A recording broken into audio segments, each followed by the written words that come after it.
Hello दोस्तों, आज मैं आपके लिए लेकर आ गया फोटोसिंथेसिस इन हायर प्लांट्स के एनसीईआरटी बेस्ड बेस्ट एमसीक्यूज जो कि क्लास 11 और नीट के लिए बहुत इंपॉर्टेंट है। तो दोस्तों चलिए शुरू करते हैं। क्वेश्चन 1 है, who did experiments on cladophora. Cladophora algae के ऊपर किन्होंने एक्सपेरिमेंट किए? A Joseph Priestley, B Julius von सैक्स, C T W Engelmann, D Jan Ingenhousz. तो दोस्तों इस क्वेश्चन को आंसर करने के लिए आपको मिलते हैं 10 सेकंड, जिनमें आपको अपना आंसर मार्क करना है। तो दोस्तों इस क्वेश्चन का सही आंसर है टी डब्ल्यू एंजलमैन। तो दोस्तों ये एक जर्मन बोटेनिस्ट और फिजियोलॉजिस्ट थे जिन्होंने क्लैडोफोरा के ऊपर काम किया था।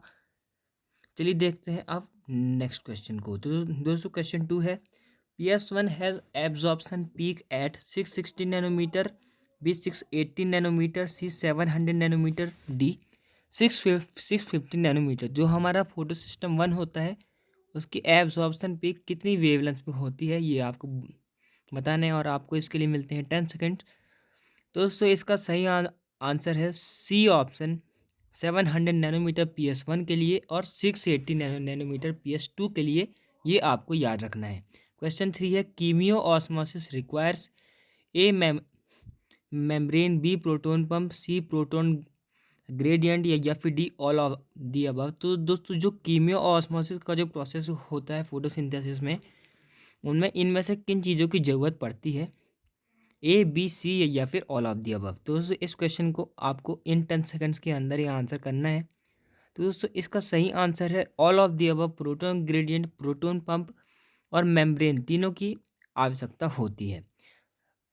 अगला क्वेश्चन है, Melvin Calvin discovered that the first CO2 fixation product was a dash carbon organic acid, A5, B3, C4 या फिर D6। तो इस क्वेश्चन को आंसर करने के लिए आपको मिलते हैं 10 सेकेंड्स।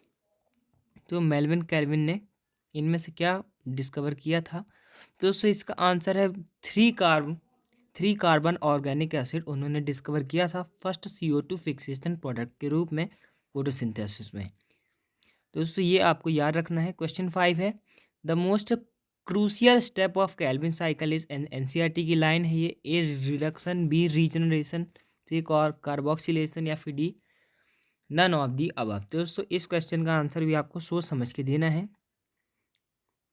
आई होप आपने इस क्वेश्चन को ट्राई किया होगा। तो दोस्तों इसका सही आंसर है सी कार्बोक्सिलेशन, जो है बहुत क्रूशियल स्टेप होता है कैल्विन साइकिल में। तो ये आपको याद रखना है, आपसे ये नीट में पूछ सकते हैं कार्बोक्सिलेशन के बारे में। अगला क्वेश्चन है दोस्तों question 6, the bundle sheath cells in C3 plants are rich in A RUBP, B rubisco, C PEPcase या फिर D none of the above. इनमें से कौन सा एंजाइम में C3 प्लांट्स के जो कैल्विन साइकिल को शो करते हैं बंडल सीड सेल्स रिच होते हैं? दोस्तों इसके लिए भी आपको मिलते हैं 10 सेकंड, जिनमें आपको अपना आंसर मार्क करना है। तो दोस्तों इसका सही आंसर है B rubisco. Bundle sheath cells जो होते हैं वो C3 प्लांट्स में रूबिस्को में रिच होते हैं, लेकिन पेप्केज में वो उनमें पेप्केज कम होता है। ये आपको याद रखना है। क्वेश्चन 7 है, an example of C3 plants is A maize, B sorghum, C both A and B, D tomatoes. दोस्तों C3 प्लांट्स का एग्जाम्पल क्या है? ए maize, B sorghum, C both या फिर डी टमाटोज। तो दोस्तों C3 प्लांट के आपको सही एग्जाम्पल को टिक करना है। दोस्तों इसका सही आंसर है टोमेटोज। ये C3 प्लांट्स का एग्जाम्पल है, और जो मेज और सॉर्गम आपको दिख रहे हैं वो C4 प्लांट्स के एग्जाम्पल्स हैं। अगला क्वेश्चन है दोस्तों क्वेश्चन 8, आज का आखिरी question, increase in concentration of CO2 up to dash can cause in increase in CO2 fixation rates. A 0.05%, B 0.04%, C 0.03%, D 0.06%। दोस्तों ये भी एक NCERT की ही लाइन है जिसको आपको अटेम्प्ट करना है।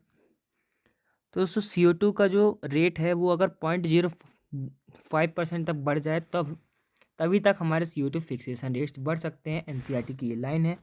अगला क्वेश्चन है दोस्तों question 9, law of limiting factors were given by. इसका आंसर आपको कमेंट में देना है। ए कैल्विन, बी ब्लैकमैन, सी प्रिस्ले या फिर डी TW एंजलमैन। दोस्तों इस क्वेश्चन का आंसर आपको कमेंट में देना है।